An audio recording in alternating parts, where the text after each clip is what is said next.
I knew the weather had shifted in the building the first week he arrived. Not the air conditioning, the weather. Conversations went hushed at the ends of hallways. People learned to say innovation with their teeth clenched. He was Carter Langley, CEO for Now's son, a man who wore his father's last name like a bulletproof vest and a quarter zip like a coronation robe. He called me Lisa, the way some people say assistant, even though I'd been director of operations and risk at Wardline Dynamics for 15 years. Our founder, Elias Ward, used to call me our hinge, the quiet piece everything swings on. Elias built the company at a metal folding table in a rented storefront, the kind with a bell that rang every time someone opened the door. When money finally came in, he didn't buy a Porsche. He bought fireproof cabinets and a second scanner. Processes make permanence, he'd say, sliding a document across to me with a pen and a Post-it that read, Copy X3. My job was simple. Make sure the bones outlast the buzzwords. Carter was all buzzwords. He liked to schedule brain sprint stand-ups at dawn and congratulate himself for owning morning mindshare. He wanted to sunset anything that didn't sparkle on a slide. The first week, he converted our wiki into a Slack channel called Carter's Notes. The second, he hired his college roommate as head of culture velocity. By the third, he was walking through compliance like a realtor with a ring light. Being underestimated is quiet oxygen. You can hear the gears turn while everyone else performs breathing exercises. I watched him replace competence with charisma and charisma with caffeine. I watched good people move their framed certificates into boxes, and I started opening drawers that hadn't seen daylight in years. Elias and I had written things for days like this. Not for enemies, for amnesia. Families forget where the engine is when the hood ornament is shiny enough. Deep in our governance binder, in plain English and 3 signatures, lived a clause people had joked about as the ghost lock. It wasn't a joke. It had teeth. Carter didn't notice my calendar permissions narrowing or how HR started emailing me summaries instead of memos. He didn't notice the notary stamp on my desk. He didn't notice that every quick change he pushed was quietly mirrored into a private archive labeled Foundational Controls, Ward. He didn't notice much at all, except his own reflection on the boardroom glass. He noticed me at 7:58 a.m. He was waiting in Conference B with an HR manager and a brand new ceramic mug that said, Monday is a mindset. He smiled the way people do when they've practiced in an elevator mirror. Consider yourself history. He laughed, and even his laugh had product in it. I nodded once. I didn't argue. Arguments are for people trying to keep a door open. I was making sure the hinges remembered how to swing. I walked out with my tote, down the corridor lined with company photos. Elias in a wrinkled shirt. Our first server rack? The night we hit our Series B. My hands were steady. My mouth tasted like copper. In the car, I did the ugliest thing I'd allow myself all week. I breathed out a sound that didn't have a word. Then I opened my banking app, deposited the final paycheck, and let the timestamp settle on the screen like a weight clicking into place. Carter thought firing me would be a clean break. He'd forgotten that clean breaks are a medical term. Bones, not people. I drove 2 blocks, parked by a FedEx, and walked into the notary's office that knows me by first name and favorite pen. The envelope was already prepped. A cover letter, a certification log, and 1 page printed from a scan I'd made in 2016 and rescanned every 3 years like clockwork.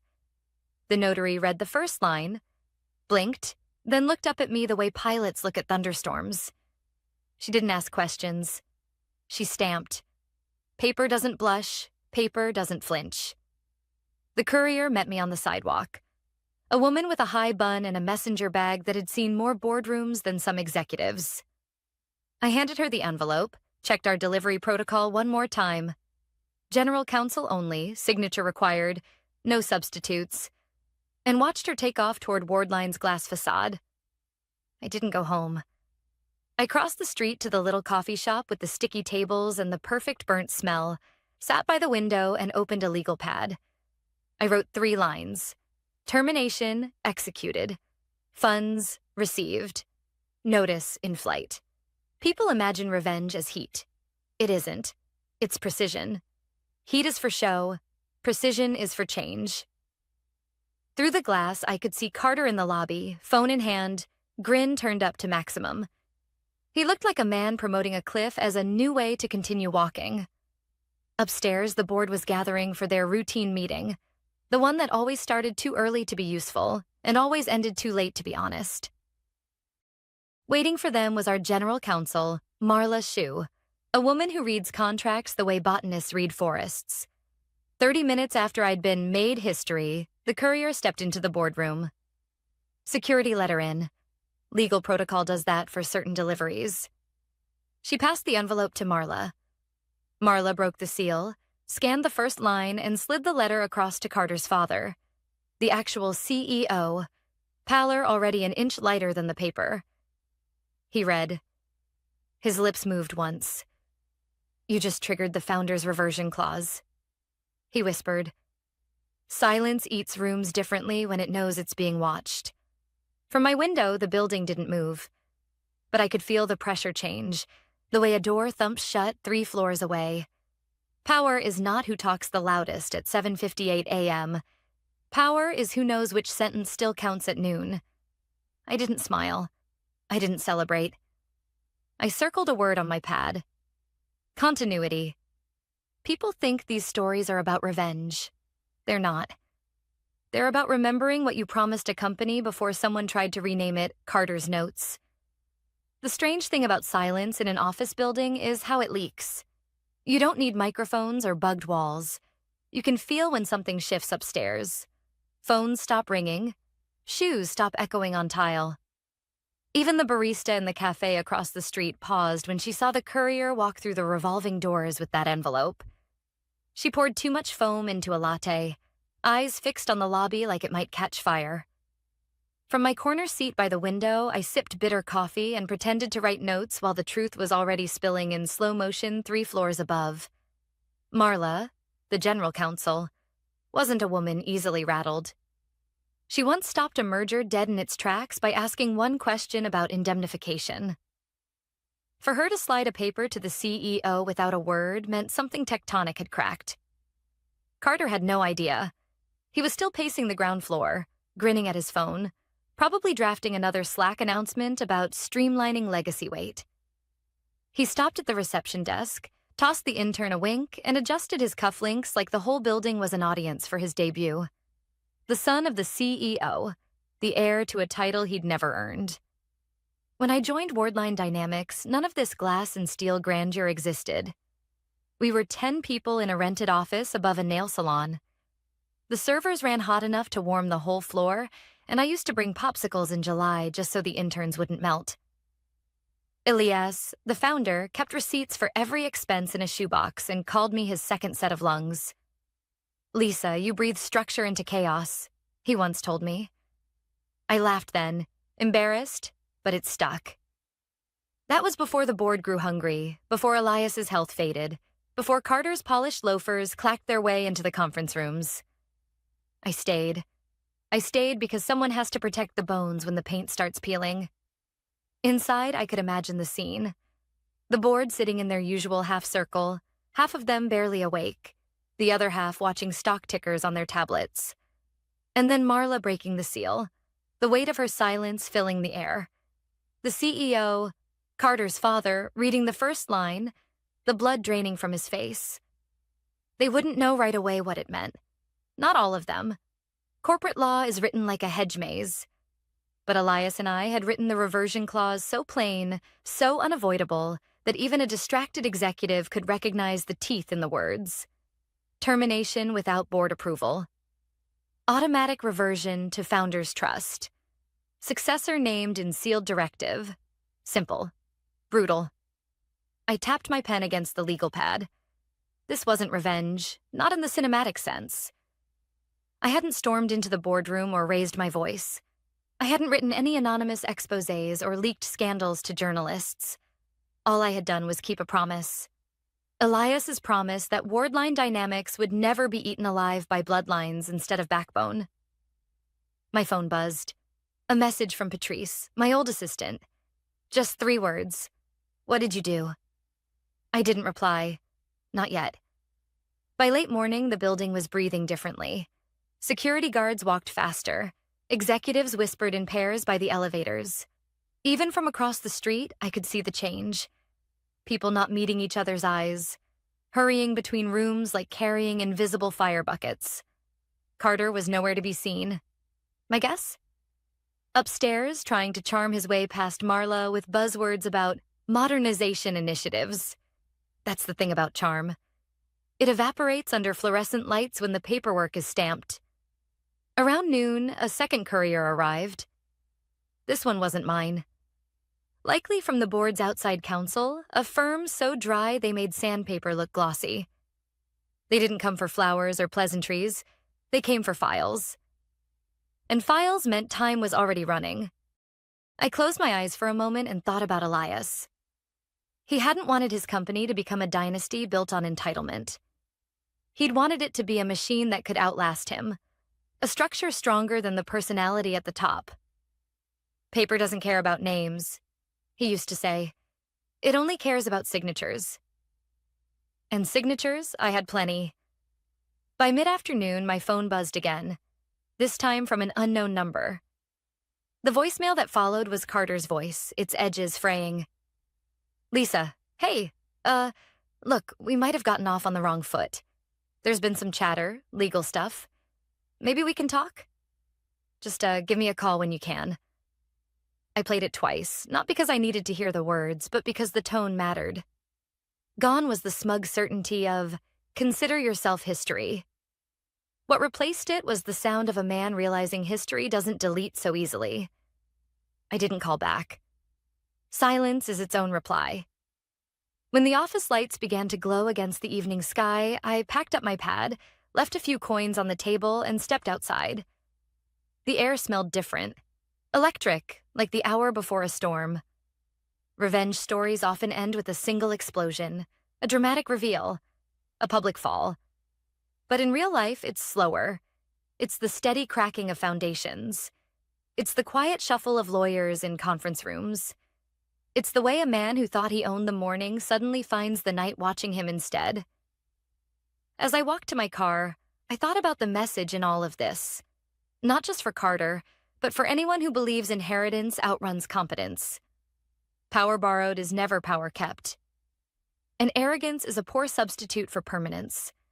Tomorrow would bring louder voices, maybe even shouting. But today? Today was just the silence between floors. The kind that tells you something irreversible has already begun. The next morning, the air outside Wardline Dynamics felt heavier, like the building itself knew it was carrying a secret. I parked across the street again, coffee in hand, and watched the revolving doors spin as employees trickled in. Most of them didn't know yet. They came with earbuds in, coffee cups balanced on folders, key cards ready. Business as usual, except it wasn't. Inside, Carter had his work cut out for him. He might have been the CEO's son, but the board wasn't made up of his fraternity brothers. They were veterans, some cautious, some ruthless, but all allergic to risk. And risk is what the reversion clause spelled in 12-point Times New Roman. I could imagine the scene. Carter striding into the boardroom, quarter zip zipped halfway, hair gelled within an inch of its life, acting like he was about to pitch a startup to investors. He probably thought if he kept talking fast enough, he could outpace the paper. But you can't outpace paper. I didn't need eyes inside to know the timeline was already eating him alive. Marla, our general counsel, would have spent half the night combing through archives, cross-referencing compliance logs, making calls to the trust executor. She was thorough. She'd confirm what I already knew. The clause was valid, reaffirmed in audits, notarized, and ready to bite. By 9, my phone buzzed again. Another voicemail. This one shorter. Lisa, call me. Please, he was starting to understand. It's funny. People assume revenge comes with fireworks, but real consequences creep in quietly. They don't arrive like lightning. They spread like cracks in concrete, silent, unstoppable, until the whole structure groans. At 10, I got a text from Patrice, my old assistant. Half the floor is whispering. They know something's wrong. I typed a reply, then deleted it. Better she stayed in the dark until the board moved. Loose words ruin clean cuts. Instead, I jotted notes in my pad. Voicemail 2. Desperation clear. Internal whispers beginning, cracks visible. I closed my eyes for a moment and remembered Elias again. He hated nepotism more than anything. A company isn't a family, Lisa. He'd tell me. It's a trust. You borrow the keys from the people who came before you, and you earn the right to pass them on. Bloodlines don't earn keys. Work does. That's why we'd written the clause. Not as a sword, but as a shield. To keep the company from being gutted by arrogance. By noon, news had started leaking. A small tech blog posted a headline. Ward line and governance dispute. Sources cite legacy clause. It was vague, barely 3 paragraphs, but enough to rattle investors. Stock dipped 2% before lunch. It wasn't free fall, but it was a tremor. I could only imagine Carter's face when he saw that headline. He loved articles when they praised him, hated them when they hinted he wasn't in control.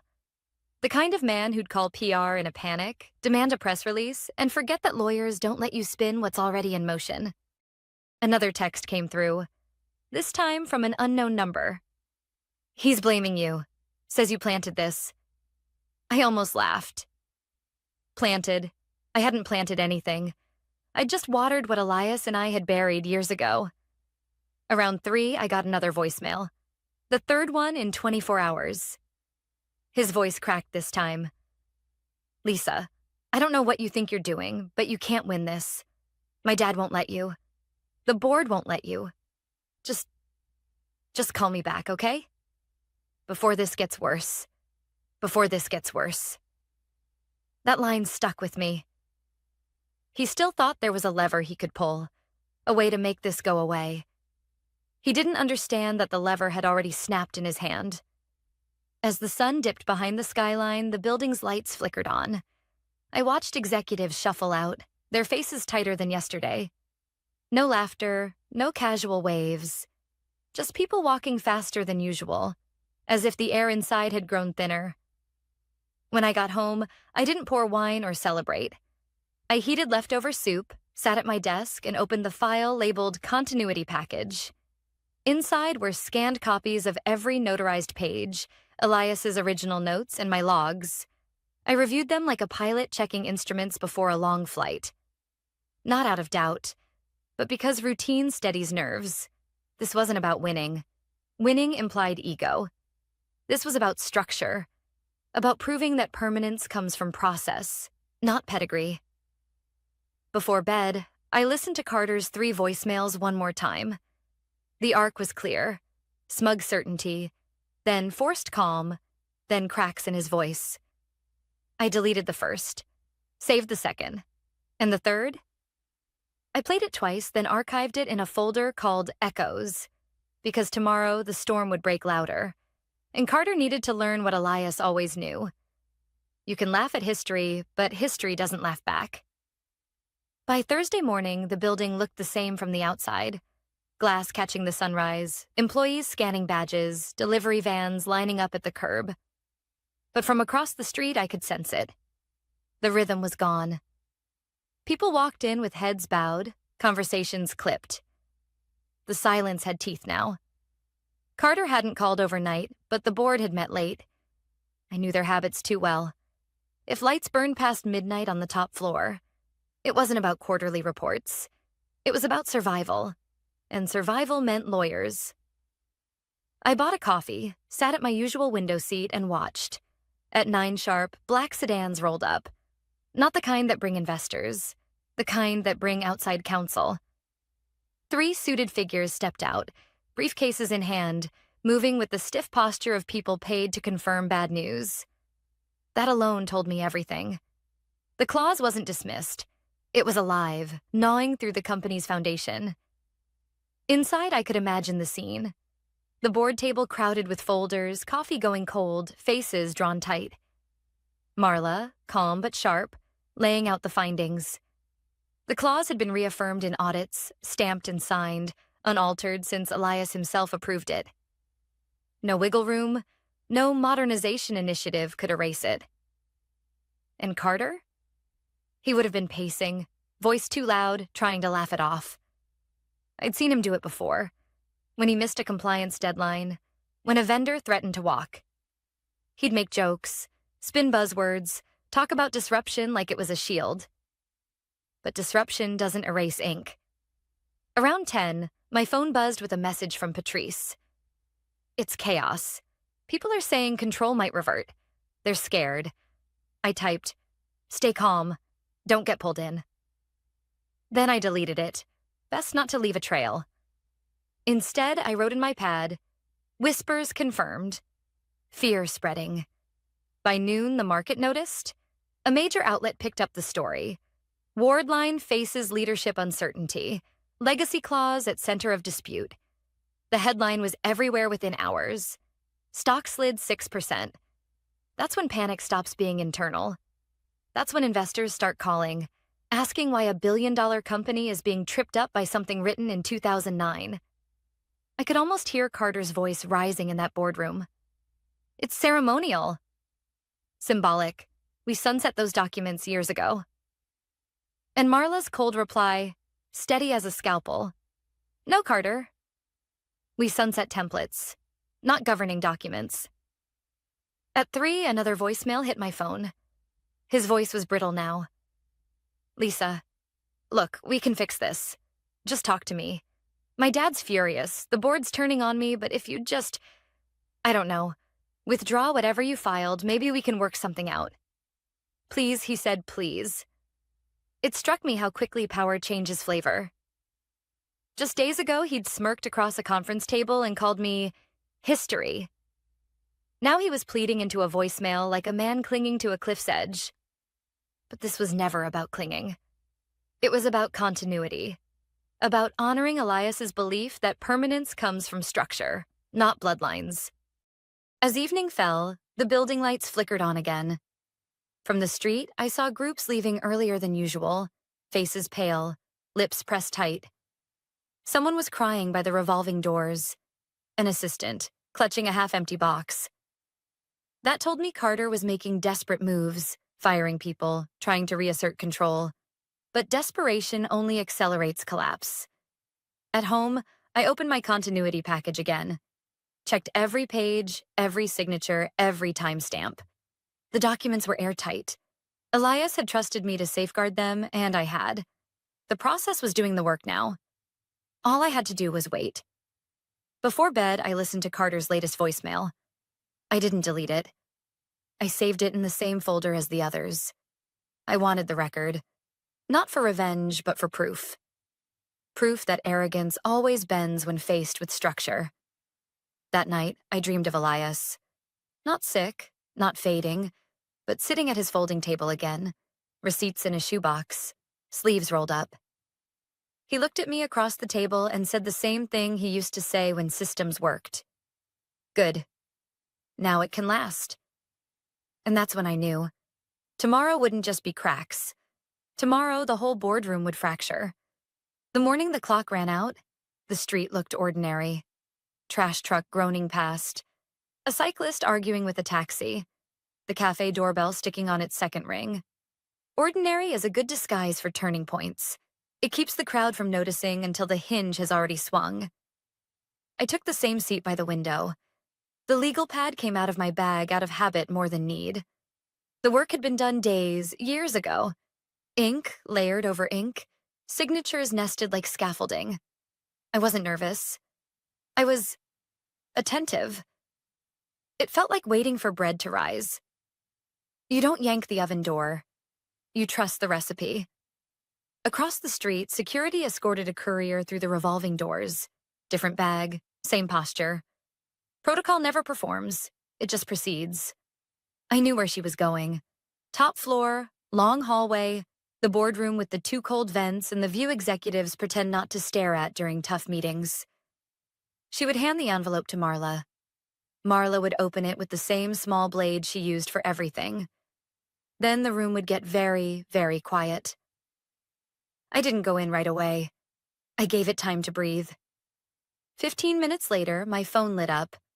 Unknown number, short text. Please come upstairs. No punctuation. That was a tell. Lawyers use periods even when they breathe. The lobby mirrored my face back at me. Older than when I first walked in all those years ago. Steadier, less inclined to explain. The elevator ride felt like moving through compressed air. On the top floor, the receptionist stood as if her chair had decided not to trust gravity anymore. She didn't ask for my badge. She just nodded toward the corridor. The boardroom door was open. Not wide, just enough. Marla met me in the threshold, eyes level, voice even. Thank you for coming. Inside, the table was lined with folders, pens aligned like small decisions. The board sat in wary formation. Carter's father, gray, drawn, kept his hands flat on the wood, as if bracing for swells. Carter stood near the blinds, trying to choose between anger and charm and finding neither fitted. He looked smaller without an audience. Marla spoke first. The reversion clause has been executed and validated. The trust directive is clear. She didn't say my name. She didn't have to. She turned a page, slid a document toward the chair, then to me.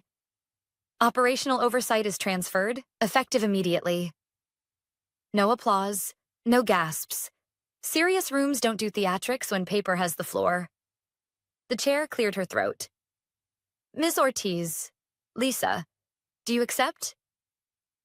I thought of Elias at that folding table, of the shoebox of receipts, of the first fireproof cabinet, of the interns eating popsicles by hot servers, of the day he handed me a pen and said copy X3. I thought of how the company had learned to say innovation with its teeth clenched, and how Bones don't care about slogans. Yes, I said. I accept. Some decisions sound louder in memory than in real time. This one landed like a stamp. Final not because I said so, but because the process had already done the talking. Carter moved then. This is ridiculous, he snapped. She's operations. She files things. You can't just hand her. He stopped when 2 security officers stepped into the doorway behind me. They didn't touch him. Good security knows touch turns moments into scenes. The chair kept her voice even. Mr. Langley, you'll receive your separation agreement. We'll schedule an opportunity for you to collect personal items. He looked at me the way people look at stopped elevators. You did this. No, I said. Elias did. I just kept the copy. He laughed once, harsh and lonely, then pushed past the officers, shoulders high. The door clicked when it shut. Quiet can be merciful. It can also be exact. We turned to business. Marla walked me through the chain of command memos, a checklist of departments that needed immediate reassurance. Payroll first, fear breeds fastest, there. Compliance, they already knew the story but needed the stamp. Customer accounts, money comms, and finally the all-hands message. I had a draft ready. It wasn't grand. It said what mattered. At the head of the table, I plugged in a drive. The dashboard flickered to a company-wide banner. Steady hands, clear eyes. We honor our founders' safeguards and our people's work. Continuity over noise, systems over slogans. If you keep the ship running, you are seen. If you build, repair, reconcile, or serve, you are the future. No signature line. No victory lap. The message was the signature. The chair nodded. We'll minute this, she said to the secretary. To me, you'll need an interim team. I'll pull from the bones, I said. People who know where the screws are. On my way out, I paused by the framed photo wall. Elias, young and stubborn. The first server rack with a fan aimed at it like a prayer. The night of Series B when we ordered pizzas and someone forgot plates and nobody cared. None of the pictures were staged. That's why they still worked. Downstairs, I asked security to hold the elevators for a minute. Then I wrote 3 emails. To payroll. Your work holds families together. Nothing changes about your schedules or approvals today. If someone pressures you to sprint, route it to me. To compliance. Thank you for keeping receipts. Meet at noon.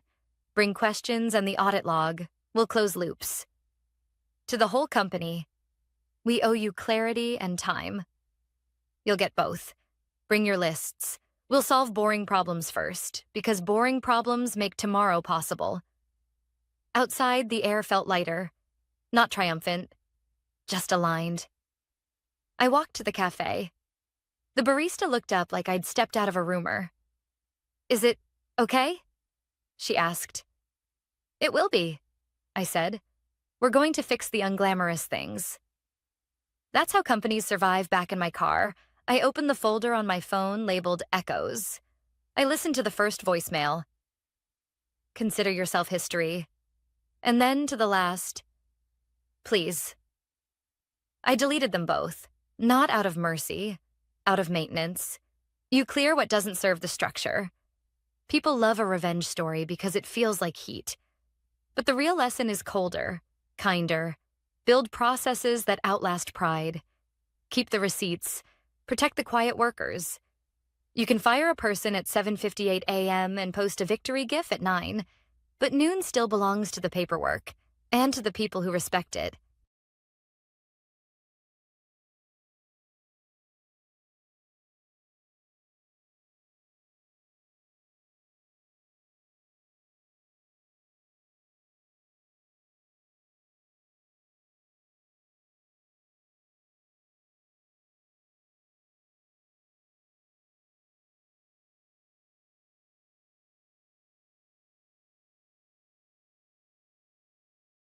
The day I learned silence can set off alarms was the day my boss pretended I didn't exist. No org chart, no headshot, no seat at the all hands where they clapped for people who renamed folders. Me? I was the scaffolding they built their victory slides on. The code, the logic, the checks that made our numbers more than pretty fonts. That was me. Jesse, filed 2 shells deep under a vendor agreement so boring it could sedate a rhino. I wasn't hired to play politics. I was hired to keep us honest. Our company, Verloon Systems, had one promise to banks. We tie your lending criteria to real, auditable performance. No surprises. Sounds glamorous until you realize a single careless directive can turn that promise into a legal bonfire. That's why I embedded tripwires, tiny, boring, lawful things, inside the platform's compliance spine. Not a bomb, a conscience. If someone yanked out a credential wrong, the system didn't explode. It documented. And it alerted the bank liaison who slept with one eye open. I did all of this from a wobbly kitchen table with a chipped mug and a plant the color of expensive regret. Quietly. Reliably. While other people chased titles, I chased clarity. I was fine being the ghost. Ghosts see everything. Enter Nolan, my new boss, a man who wore ambition like cologne. He wasn't cruel in the cinematic way. He was worse, impatient with the truth. He measured value in dashboards and volume. If you could say it louder, it must be right. He called my team backline operational overhead, which is corporate for I don't read, I skim. He loved to purge. New era, new energy. He announced in a meeting I wasn't invited to. He started cleaning up contractors because retaining knowledge is harder than deleting accounts. The irony? I wasn't on his books. Marcus, our CFO, had kept me under the compliance cost center, neat and defendable. Marcus had the slow, careful voice of a person who'd actually met a regulator. He once told me, "Your code is the seatbelt no one brags about until the crash." We understood each other. Then Marcus went on medical leave. No warning. Just gone. A gap where a guardrail used to be. Nolan bloomed. He added himself to channels, asked performative questions, and demanded impact slides from people who shipped fixes while he slept. He started probing cost centers, eyes lighting up at anything labeled vendor. Someone must have told him I was that contractor in compliance.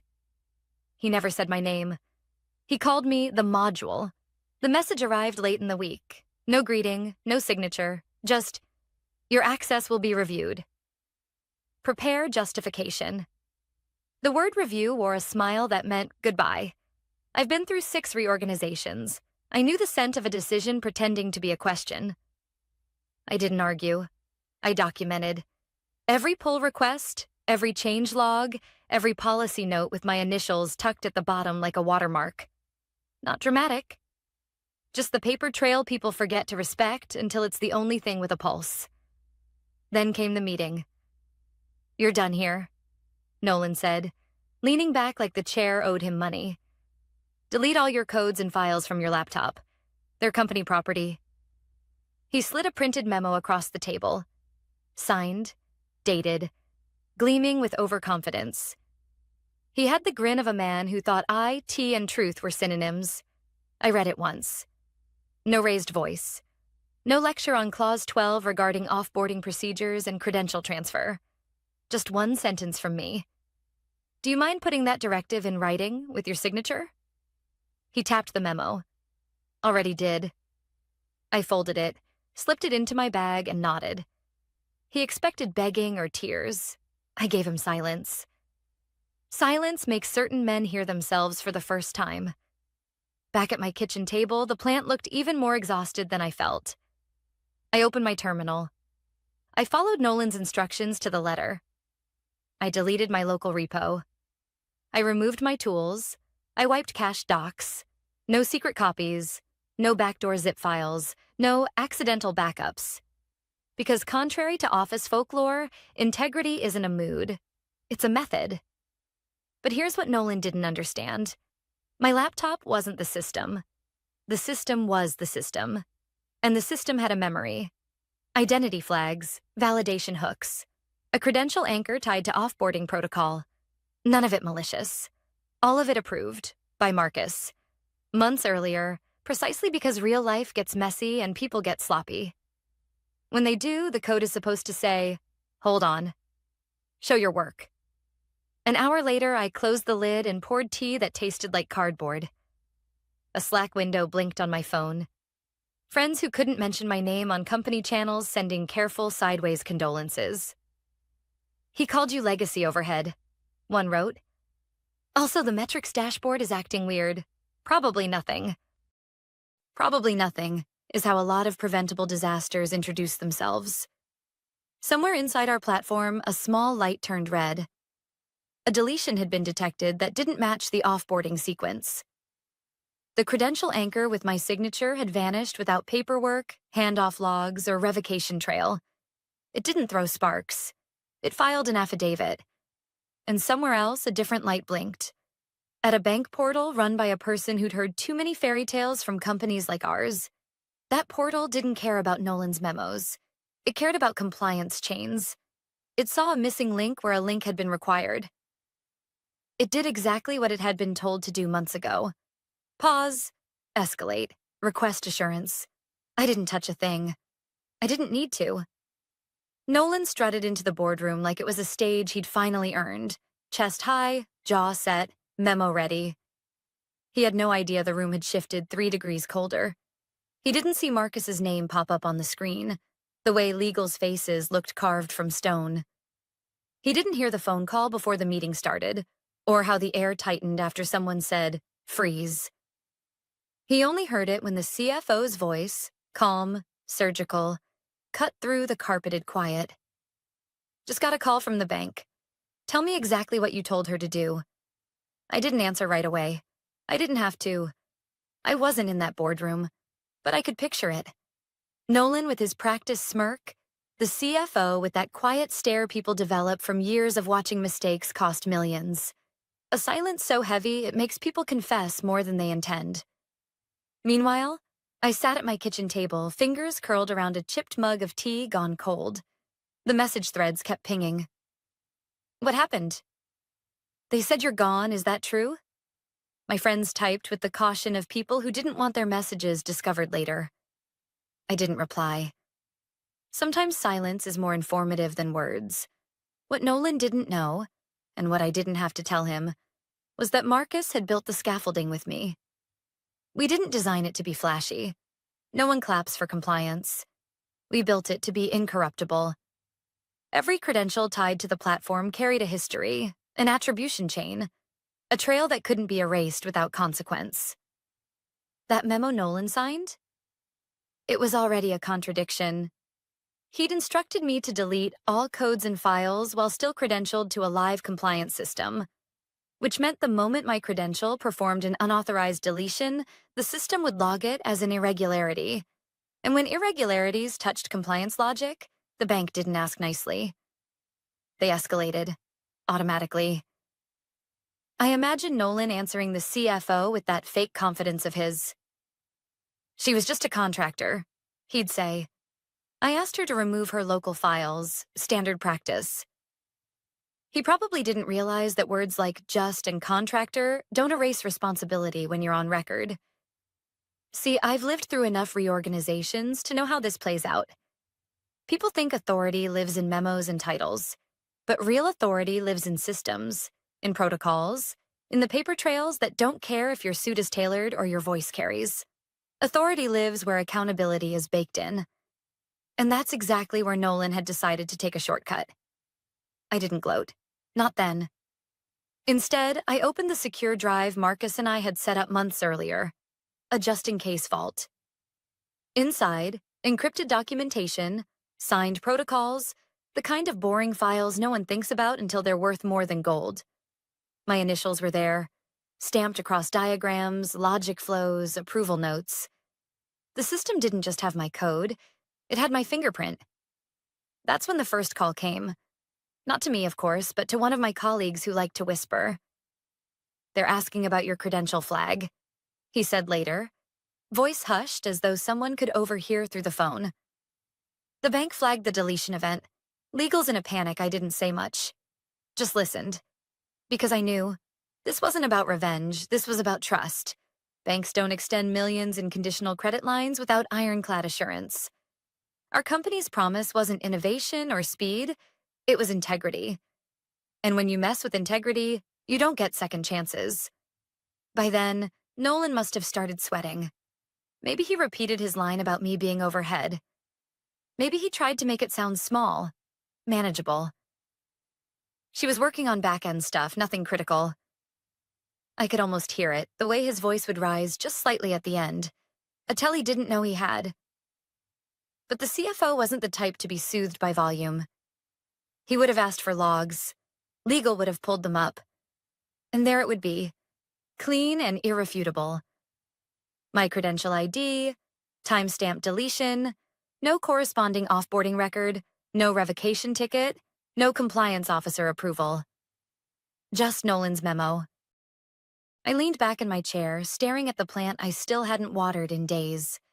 There's a kind of calm that comes when you know the system itself is speaking louder than you ever could.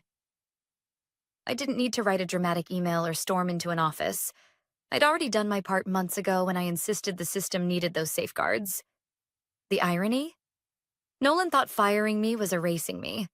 What he actually did was spotlight me. You can ignore a ghost when it's quiet.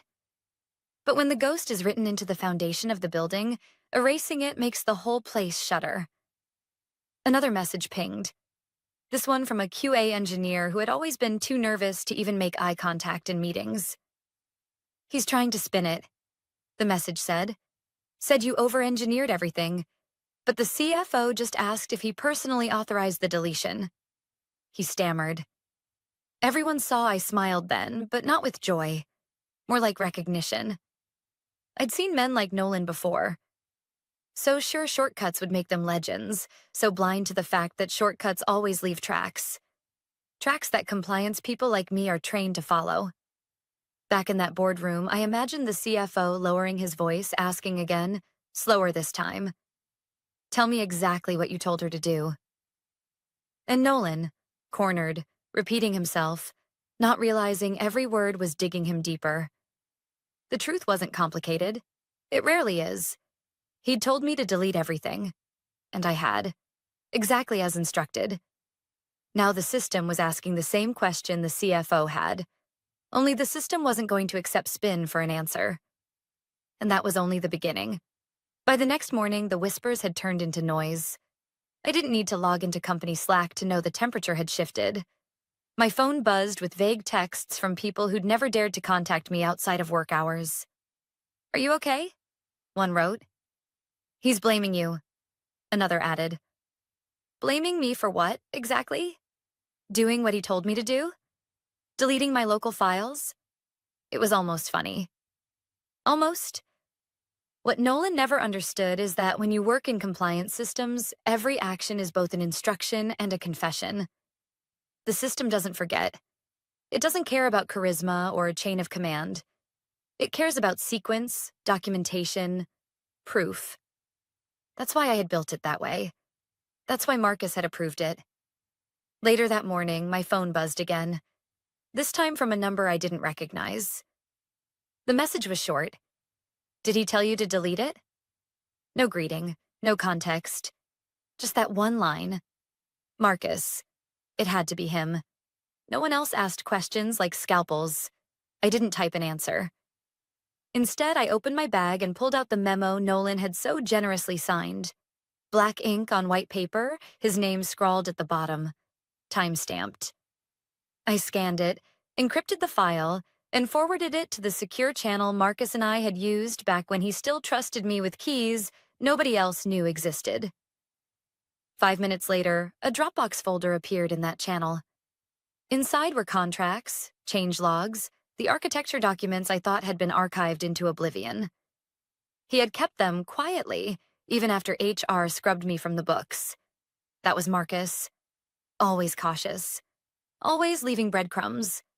And just like that, the story stopped being about me. It became about the memo. From what I heard later, the CFO had placed it flat on the boardroom table, blinds half drawn against the morning sun. Everyone in the room leaned forward as if the page itself was radioactive. He ordered the contractor to erase system-critical files. The CFO said. Not loud, not theatrical, just precise. While still credentialed. While still tied to our compliance trust chain, nobody spoke.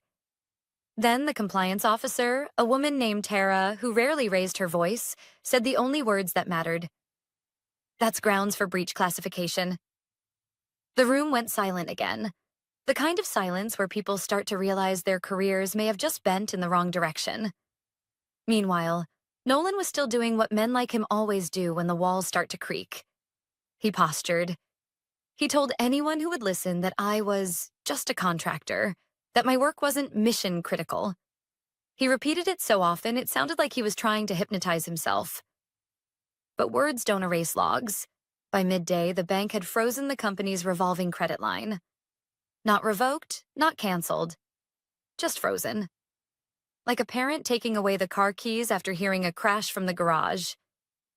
$18.5 million, locked until someone could prove the system still had integrity. I didn't need to gloat. I just brewed another cup of tea and watched the steam curl into nothing. What Nolan didn't know was that his memo was already doing the work for me.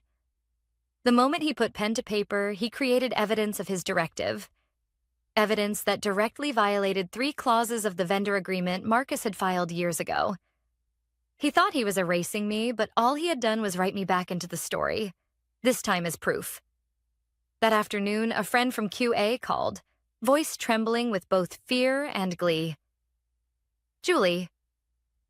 She still called me by my first name, though no one else at the company dared. He's cornered. Legal's tearing through the logs. They can't find a single offboarding ticket for you. No credential transfer. Nothing. Just his memo I didn't reply right away. I let her talk. She needed to get it out.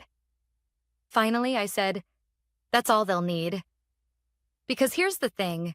In corporate dramas, villains like Nolan always imagine the big showdown will be someone yelling across a table. But in reality, it's a piece of paper, a line of code, a time-stamped log. Quiet evidence that doesn't flinch when confronted. That evening, I opened the secure drive again, staring at the memo glowing on my screen. It wasn't triumph I felt. It was something colder, heavier, like gravity pressing down. This wasn't about revenge anymore. It was about inevitability. The bank wanted documentation. Legal wanted answers. And Nolan? Nolan had already provided both. He just didn't realize yet that the memo he handed me wasn't a shield. It was a blade. And it was already cutting. By Monday morning, the storm had a name. They were calling it the containment phase. It sounded clinical, harmless even, like something a doctor would say before handing you antibiotics. But inside Verloon Systems, containment meant one thing. Nolan was no longer trusted. I wasn't in the building, but word traveled fast. Colleagues texted me in fragments, each piece painting a clearer picture than the last. He's locked out of Slack. Legal has him in a conference room. Marcus is back. Marcus, back earlier than anyone expected. No memo, no announcement. He just walked into the building at 8 sharp, thin from treatment but steady, sleeves rolled. The kind of presence that made people lower their voices without realizing why. The first words he supposedly spoke weren't greetings. They were a question. Why is Jesse's credential showing an irregular termination event? That question landed like a hammer. Because there was no good answer. The logs were clean, time-stamped, my ID tied to a deletion that hadn't followed protocol. And Nolan's memo, his pride, his proof, was the only instruction tied to it. When pressed, Nolan did what men like him always do. He doubled down. She was a contractor. She had no ownership of the platform. He said it again and again as though repetition could turn it into truth. But ownership wasn't the issue. Integrity was. And the system didn't care if I was full-time, part-time, or ghost. My signature was baked into the compliance scaffolding. The bank's trust chain ran through it. Removing me without a proper handoff wasn't just sloppy. It was negligent. Legal dissected everything. They didn't raise their voices. They whispered, passed papers across the table, highlighted clauses.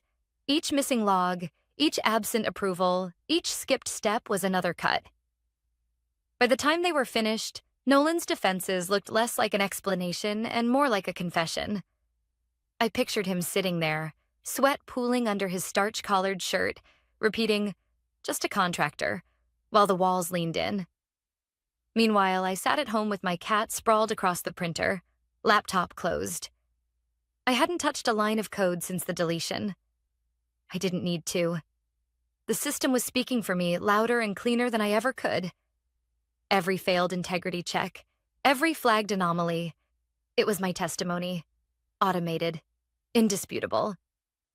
Around mid-morning, Marcus sent me a single-line email. "Did you keep the memo?" I replied with the scanned copy, encrypted and time-stamped. His read receipt came through almost instantly. Later, a QA engineer called me, giddy in a way that only comes when fear gives way to relief. "Jesse," she said. They read his memo out loud in the room. Tara, the compliance officer, looked up and said, "That's breach-level negligence." He went pale. Like, completely white, I didn't laugh. Not because it wasn't satisfying, but because it was heavier than that. There's nothing funny about someone gambling with systems people trust to hold millions. By noon, the board had been looped in. Investors wanted answers. The bank demanded assurance. And Nolan? He was suspended from all platform operations, pending compliance investigation. It was the kind of phrase that sounds neat on paper, but in reality means your career just got sealed in a plastic bag. Security escorted him out before he could even return to his desk. No farewell speeches, no dramatic outburst. Just a man in a suit walking between 2 guards while the office pretended not to watch. I got another text from a colleague minutes later. He looked straight ahead. Didn't even blink. I poured myself another cup of tea. Let the silence fill the room. This wasn't revenge. This was gravity. A cause followed by its effect. Still, I couldn't help but think about how easily it could have gone differently. If Marcus hadn't come back early, if I hadn't scanned the memo, if the system hadn't been built to scream when tampered with, all those safeguards, the seatbelt no one brags about until the crash. That night, Marcus called. His voice was tired but calm. "The bank wants you to validate the system. One-time credential, just verification. Nothing more," I said, only one word. "Understood." After we hung up, I sat in the dim light of my apartment, tea cooling by my hand, cat breathing slow beside me. For the first time in weeks, I felt something close to peace. Not triumph, Not vindication, just the quiet knowledge that the system had worked exactly as it was meant to. And Nolan? He had learned what happens when you swing an axe at a ghost without checking what the ghost is holding up. The access link arrived as a single line from Marcus. One-time credential, restoration scope, audit visibility on. No flourish, no apology. That's how he respected people, by trusting their work. I booted a clean terminal, the kind that sounds like a hospital room when it first wakes up, and stepped back into a system that still knew my name even if the company tried to forget it. I didn't touch anything I wasn't authorized to touch. Real life isn't a movie where heroes smash keyboards and save the day in neon light. Real life is method. I ran integrity checks, compared hashes, followed the same checklist I'd written months earlier when coffee tasted less like duty. The failures lined up exactly where they should have. The credential anchor, the compliance hooks, the audit loop. It wasn't catastrophic. It was protective. A seatbelt locked after a sudden stop. I pulled a lawful template from my encrypted store. My property, not theirs. Architecture, not IP. Think of it like a blueprint I drew on my own time that tells you where the beams go but doesn't bring any wood. I slotted it against their live structure, made sure every joint had a corresponding approval, then triggered the validator. The logs cleared one by one, slow and quiet, like a house exhaling after the wind passes. The bank's portal ticked from amber to green. No confetti, no applause. Just a single confirmation line and a space to attach notes. I wrote the only sentence that mattered. System behaved as designed under unauthorized deletion directive. Integrity restored following verified remediation. Then I logged out. No victory lap, just a clean exit. My phone lit up seconds later. Marcus. "It's stable," he said. A statement, not a question. I could hear conversation murmuring around him, the soft panic of senior people relearning humility. "Jesse, thank you." There was a pause, the kind you don't fill out of respect. Finally, I said, "It didn't fail. It worked." He exhaled. "I know." The rest moved quickly in that slow corporate way. Legal opened a folder labeled Findings. Nolan's memo sat on top like a paperweight made of regret. Words like negligence and policy breach appeared in emails that used to praise speed and boldness. The board chose language that sounded neutral but wasn't. The bank sent a polite surgical note. Assurance received. Monitoring continues. People asked if I wanted to come back full-time. A desk, a title, a headshot, a chair at the table. It sounded tempting for about 30 seconds. The promise of visibility after years as a ghost. Then I remembered the look on too many faces when they realized the system had a conscience. They didn't want me. They wanted the feeling of safety my work bought them. Those are not the same thing. I asked for something else. A contract addendum that recognized architecture stewardship as part of risk management, with direct reporting to compliance instead of operations. No performance decks, no vanity metrics. I wanted a line in legal English that said, essentially, when she says stop, we stop. If they wanted my name in the foundation, they needed to sign it into the building permit. Marcus read it. Legal marked it up. I marked it back. We settled on language that didn't make anyone a hero, just accountable. That's what grown-up systems ask for. Clarity, not worship. I never saw Nolan again. Word was he resigned to pursue new opportunities. People wrote soft messages about chapters closing and lessons learned. No one wrote the real thing. That the fastest way to break trust is to treat it like a speed bump. He'll land somewhere. Men like him always do. Until they don't. What I remember most from those days isn't the bank or the freeze or the memo that bled. It's the messages from quietly good people. The engineer who said, "Your checklist saved my weekend." The analyst who whispered, "I thought I was crazy for wanting documentation." The junior dev who typed, "I learned more from your comments than from any training." They were the reason I built guardrails in the first place. Not to catch villains, but to keep ordinary people from being dragged into someone else's shortcut. If you're still watching, if you do work that rarely gets clapped for, listen, you don't need a cape. You need a paper trail. You need boundaries written in places where bluster can't erase them. You need to read what you're signing, and you need other people to read it too. The drama ends up in boardrooms. The truth lives in logs. Marcus texted me a week later. We're naming the validator after its function. Integrity Cascade. Your initials are in the spec. I stared at the message for a long second. Not because I needed the credit, but because names are how we keep stories straight when memory gets political. I replied with a thumbs up. The most emotional I allowed myself to be at work. That night, I sat at the same kitchen table, tea-ring haloing the mug, laptop shut for once. The plant looked less terminal. My cat snored like a tiny chainsaw. I felt something gentle. Call it relief or just the absence of dread. The company would spin, the board would message, the bank would monitor. Life would normalize into whatever companies call normal after a scare. As for me, I kept my terms simple. I would remain a contractor. I would keep my distance. I would keep the blueprint, the checklist, the anchors.